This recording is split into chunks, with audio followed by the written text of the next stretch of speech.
So everyone, welcome to the Power Play with CJ. I just want to talk about the Ryan O'Reilly situation in Colorado. I really haven't spoken too much about it. Probably should have been more vocal about it earlier. Obviously, we're a month into the season, and Colorado still hasn't signed. They're going on their fourth year center, and he wants money, and they have different values on what he's worth. And right now, I just want to say I think he should sign the exact same deal. Matt Duchene did a 2-year, $7 million deal. I think that's fair. Because you look at his numbers, he'll turn 22 last week because I'm stuttering out of control. But you look at it, last year he had more points than he did in his first 2 seasons combined. He went 26 points, 55 points. So he's really had one, pretty good offensive season on a pretty bad Colorado team.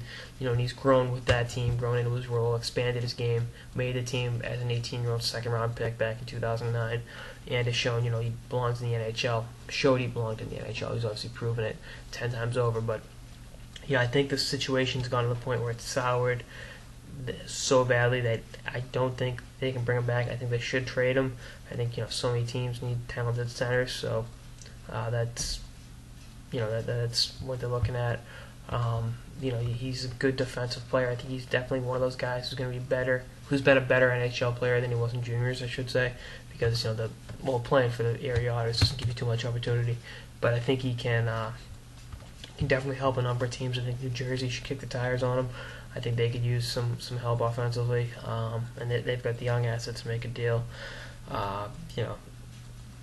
Maybe the Florida Panthers could use them. I mean, I can sit around and just speculate teams, but with 2 centers already under contract and Duchene and Stastny, top 2 centers on a team, it's kind of tough to fit O'Reilly in. I think the deal should just be, look, here's what we're going to give you.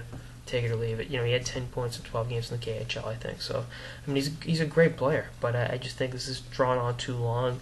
The players by now are back in game shape. Most players haven't been playing, so I mean, he's going to be behind the 8 ball when the season opens up. So it's going to be a tough situation. But I'm curious to see what Colorado does about him. I think the team not playing well, I think, plays to his advantage. The team's obviously subpar talent-wise throughout the lineup. It doesn't take a rocket scientist to figure that out. But I'm curious to see what the resolution is. Or does he sit out the whole season? I think Lindros did it once. I know Pekka did it once. A couple guys have done it before. So is that what it comes down to? It's going to be tough, but hopefully for his sake and the sake of the Colorado Avalanche, a deal gets done one way or the other, whether they sign him, bring him back, or trade him, and he gets to play for another team. Hopefully a deal gets done so they can continue to play. And Colorado needs some more young assets. The rebuilding process is far from over. Even with guys like Duchene and Landeskog in the lineup, I think they're getting fleeced for Shattenkirk and Stewart. I think we'll come back to hurt them for a long time. But anyway, that's all this episode of the Power Play with CJ on my thoughts on the Ryan O'Reilly situation in Colorado. Stay tuned for more episodes throughout the season and beyond. Later, guys.